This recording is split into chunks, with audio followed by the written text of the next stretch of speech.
Magandang araw po mga boss at welcome back po dito sa ating channel. Sa video ito ay meron tayong pagdidiskitahan po itong dinala sa ating kasama sa trabaho na gamit po daw sa kanyang misis, yung hair blower na pinagawa po sa atin kasi ayaw na po magpangsyon daw. Ngayon ay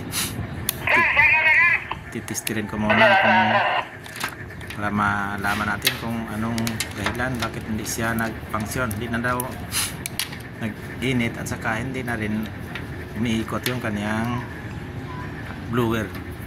Wala na pong hangin po mga boss. Ayan po ay nag-test po tayo sa ayan, tinignan ko na, siniguro ko nga mayroon talagang continuity itong ating tester. Ayan, kasiro na po siya. At saka naka-on na po yung blower. Tistikan ko yung kanyang siswal ay wala pong continuity mga boss. So ang suspect ko talaga ay yung kanyang wire, yung AC cord. Pero tinignan ko pa rin yung ibang mga component dyan sa loob, yung kanyang mga switch, meron pa siyang diode at saka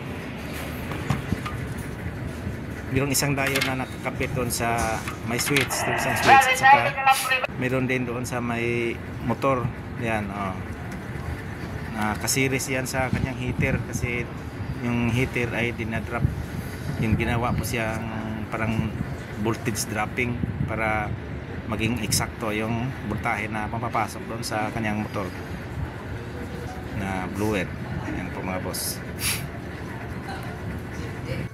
Pero yung kanyang problema talaga ay yung kanyang AC cord, yung kanyang wire.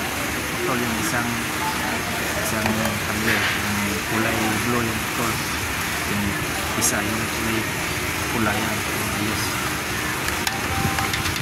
Kaya pinagtan ko na lang, pero tinanong ko pa rin yung mga diode kung wala bang sira. Wala naman ako nakitang sira mga boss, kaya ng AC cord para matest natin kung gana ba mga boss. At ayan na po, at tapos na po natin pinalitan at ngayon ay itest natin at gumagana na po siya.